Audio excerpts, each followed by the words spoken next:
Good day, everyone, and welcome back to another episode of Rehab Gaming. So what we have here is a SEGA Genesis power plug that was manufactured by Tyco, and as you can tell, it looks like somebody spilled something on it, and this is probably going to be soda or cola or soda pop, however you refer to it as, and after this stuff dries, it gets extremely sticky, gets all over the place, and it gunks everything up. So during this episode, what we're going to do is we're going to tear apart this power plug, get it all cleaned up, and back to working order. Stay tuned, and we'll get right at it.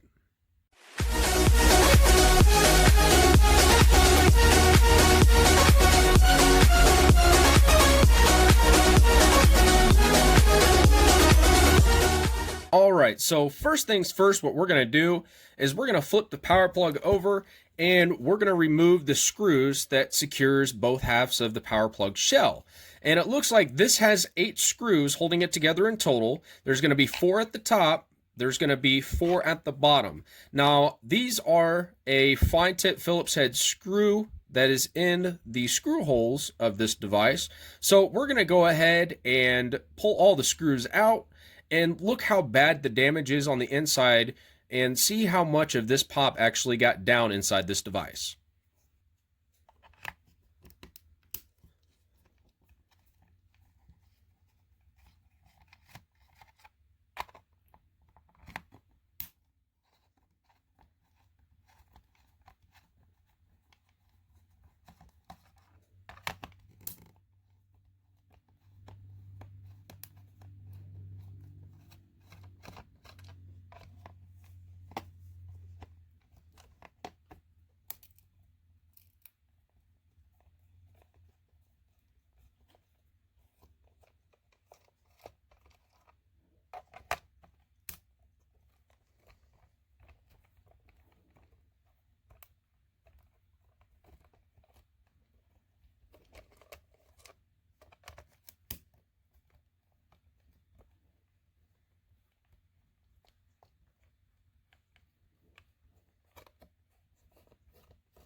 Alright, so now that we got all the screws loosened up, we're going to go ahead and turn this over and dump the screws out onto our workspace.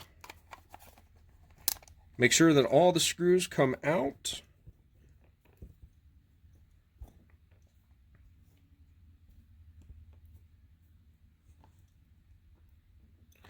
Alright, so that looks like it's all of them.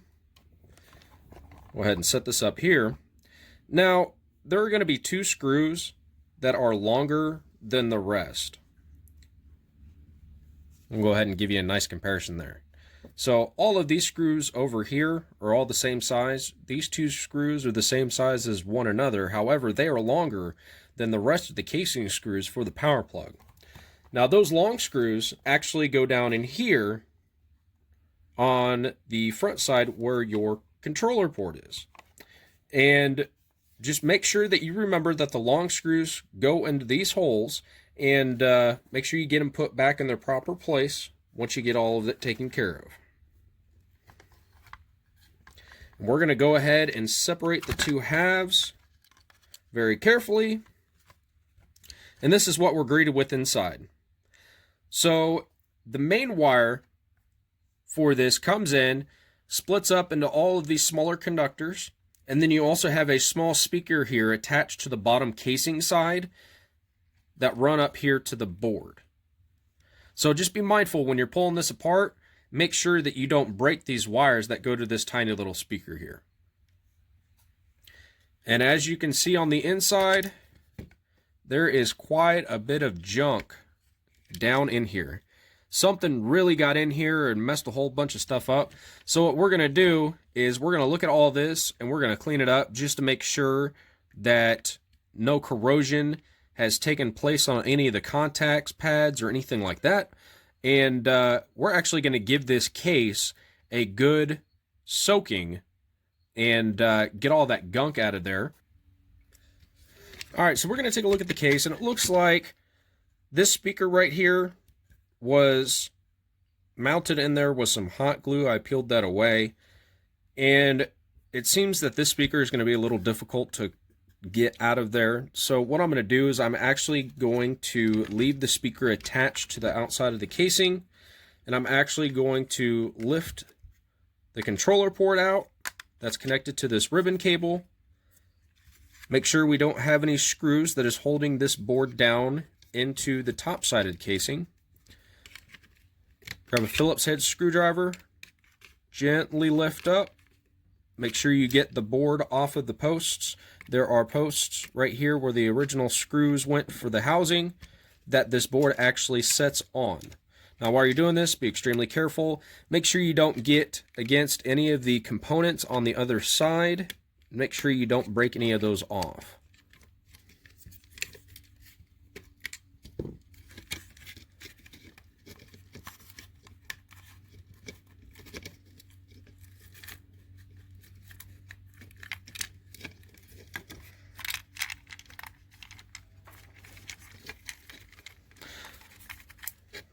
All right, and it looks like up here we actually have another main board. That main board goes to the LEDs. We're going to dump all the buttons out of here. There we go. Now, as you can see down there, there's this small little ribbon cable that connects the face LEDs to the main board. So in order to get those out, what we're going to do, very gently, lift up the main board so you can get down here to these Phillips head screws right here that are attaching the LED board to the front side of the casing. I know the light's a little horrible, but bear with me.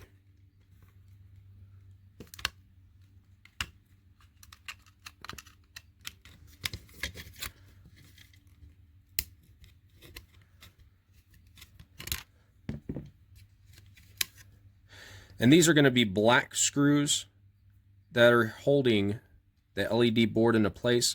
So make sure you set those aside so you know where they go.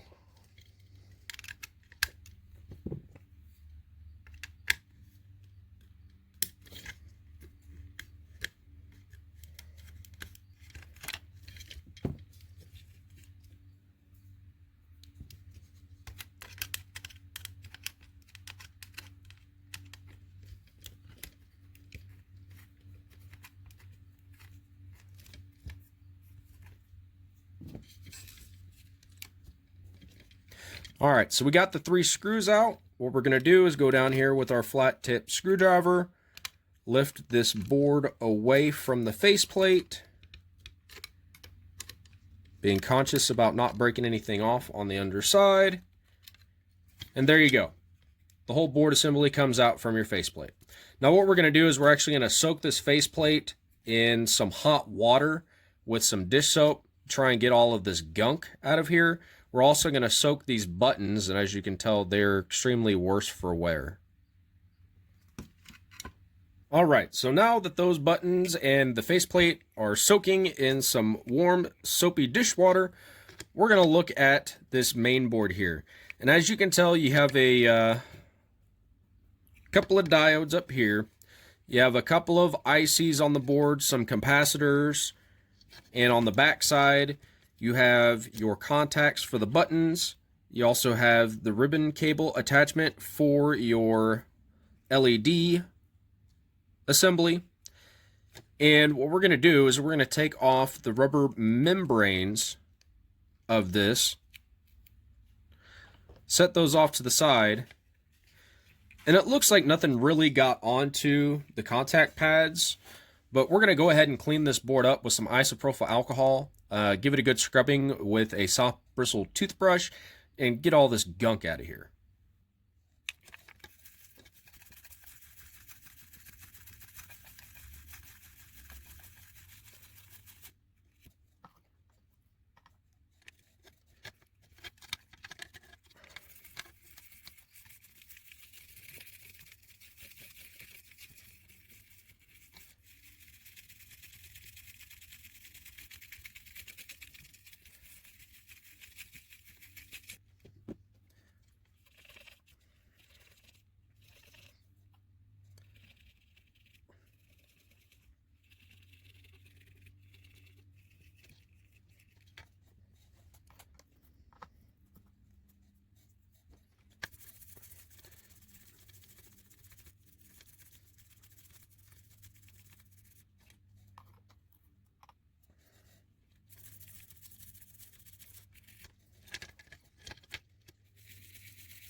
So now that we got the main board taken care of, we're going to go ahead and set it off to the side and grab some Q-tips, soak them in isopropyl alcohol, and clean up the bottom side of the casing.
Alright, so what we're going to do next is while this is drying off, we're going to set it off to the side, pick up some of this gunk and get it out of our way.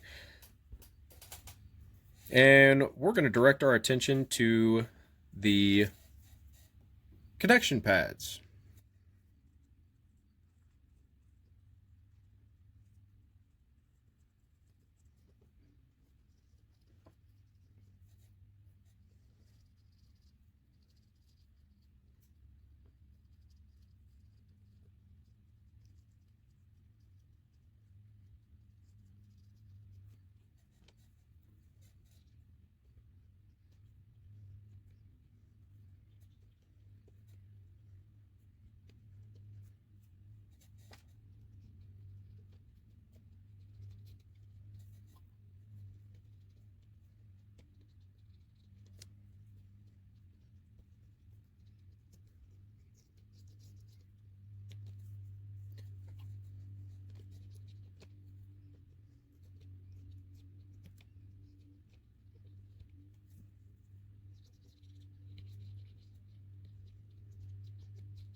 Alrighty, so we got the boards cleaned and I wiped down my workstation. Now, when I was cleaning this, I was looking at the main board and I noticed something. There are two little standoffs right here that are right next to one another. So I'm going to bend them both back apart like so. So the reason why I did that is because of the possibility of those two shorting out to one another. They're actually on different trace paths. So just to prevent any issues from occurring in the future, went ahead and separated those two legs apart.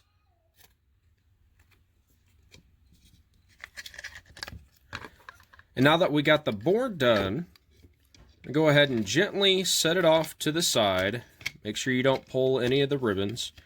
And we're going to get some isopropyl alcohol on a rag, and I'm going to wipe down this entire controller cord and get all this garbage junk off of it. So what I did is I soaked the front faceplate in some warm water along with the buttons and about a quarter size dollop of dish soap. Let it soak for 30 minutes, agitate it a little bit. I put it in a container that has a lid, shook it about, and it got all of this gunk off the faceplate, and it also cleaned up the buttons really, really well. So what we're going to do is we're going to go ahead and reassemble this power plug and put it back together.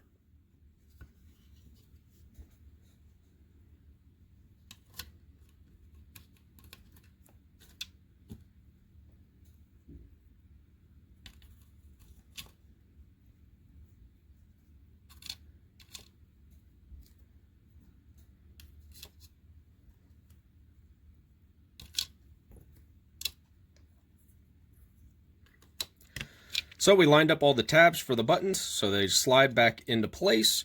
We're going to go ahead and take the main board that has the LED assembly, turn it to the side, turn these together. Just going to set this LED board into place and get our cable out of the way.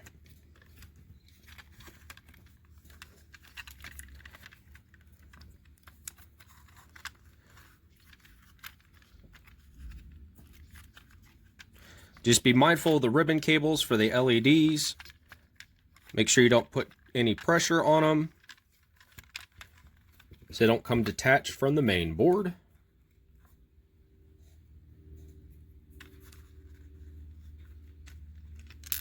Yep. Drop the screw down in there. And we'll reseat the buttons later.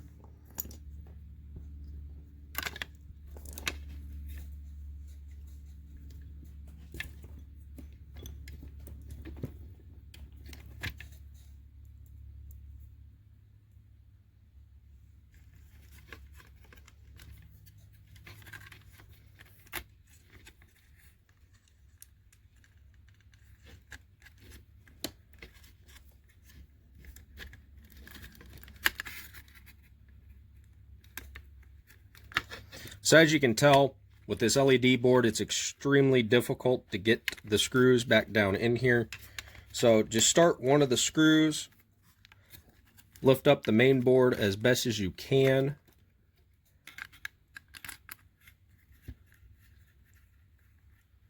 Make sure you're not cross-threading it, and screw it all the way in.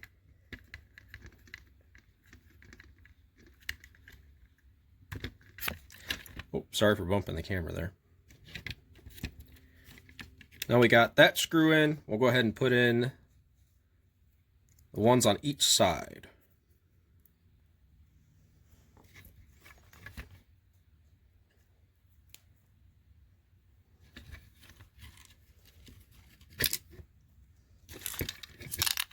And these ones on the sides are extremely difficult to get to with the main board being in your way. So what you can do is rock that board to the side, then take your screw and drop it down in.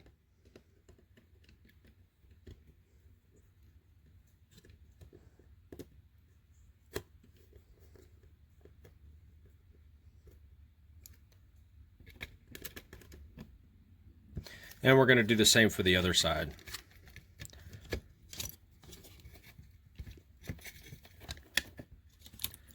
Rock the main board to the side.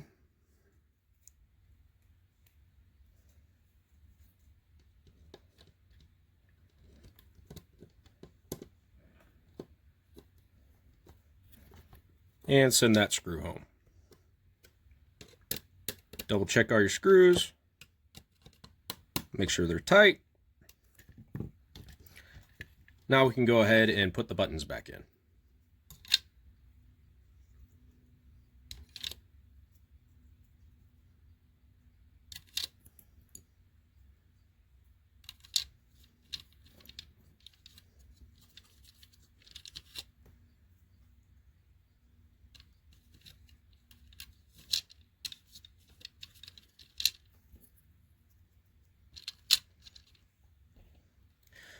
Then we grab this,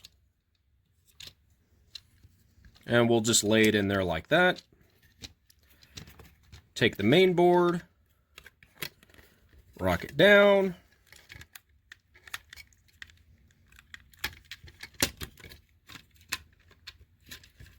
then try and get it seated on top of these pins.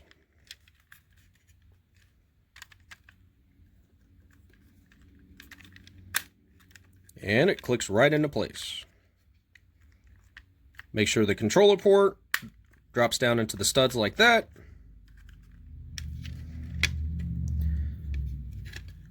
Take your bottom half,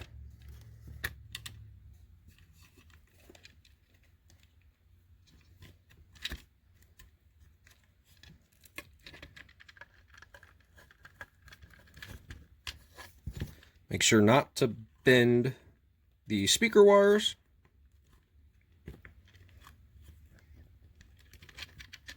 Set your cable in.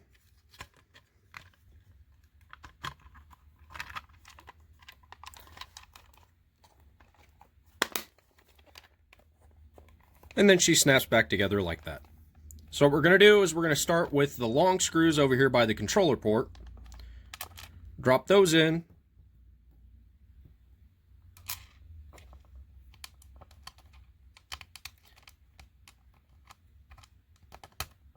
Then we're going to screw them back in.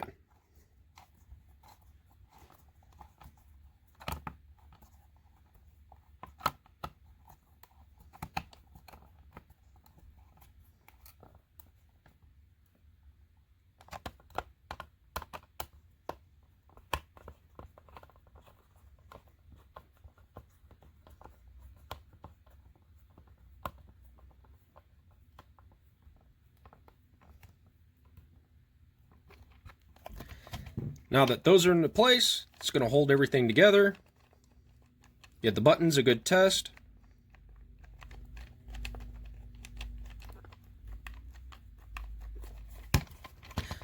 And then we're going to put in the rest of the screws.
So we got all the screws back in, and what you saw me doing is I was rotating the screwdriver counterclockwise to make sure that the screws dropped down into the original thread pattern. Then I went ahead and tightened them down until I felt a little bit resistance. And once you feel that resistance, I used 2 fingers to rotate the screwdriver until I felt the screws seat all the way down at the bottom. Now, the reason why I do that is because it minimizes the risk of over-tightening the screws and stripping out the posts or breaking the posts. So if you put the screws in and you don't get them to drop into the seat of the thread pattern and you just go ahead and screw it in anyways, depending on how old the device is and depending on how brittle the plastic is, what you can do is you can break the posts and split them so the screw will drop in and it won't hold anything down. So best practice, just to keep from doing that, make sure you rotate the screwdriver counterclockwise, let the screws drop down in the threads, send them home, and use 2 fingers worth of pressure to just make sure that you don't over tighten the screws. And this power plug is now been restored, and we're going to give her a test. Alright, so we have our SEGA Genesis power plug attached to a Genesis console, and we're going to test it here on my test TV. So those beeps indicated that it was syncing up and that it's working properly.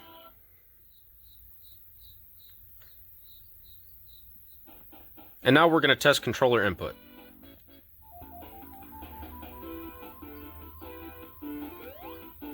Alright, so that works. Directional pads work. Now let's look at the settings. Reset works. Put it on Pro. Registering the button hits. Okay. Turn on the thrash.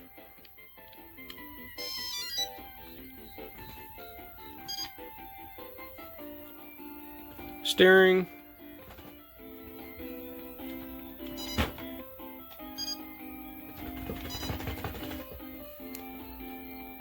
Alrighty, and she's working.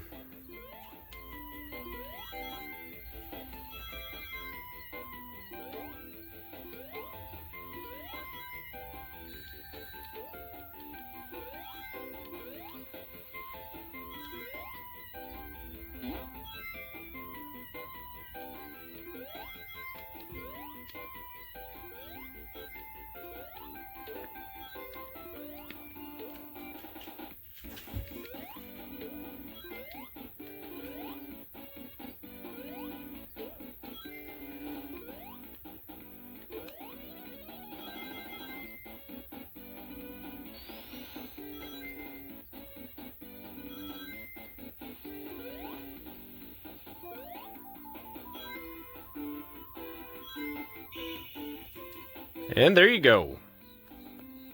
And now we're back at our workstation. So we got it all tore apart, got it all cleaned up, put it back together, and made sure it was in working order.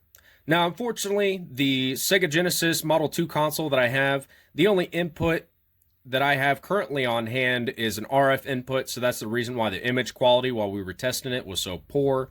But we really didn't need a whole lot in image quality. We just wanted to make sure that this power plug was in working condition. Alrighty, so that wraps up this project. We got this power plug torn down, cleaned up, put back together, and tested its functionality. Thank you for tuning in. We hoped you enjoyed the video. If you did, please feel free to hit that like button down below. If you'd like to see more of our videos as they come out, go ahead and subscribe to our channel. And if you'd like to be notified every single time that a video is released, hit that bell notification and select all notifications.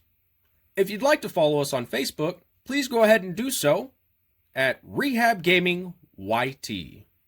Thanks for stopping by, and we hope you have a wonderful day.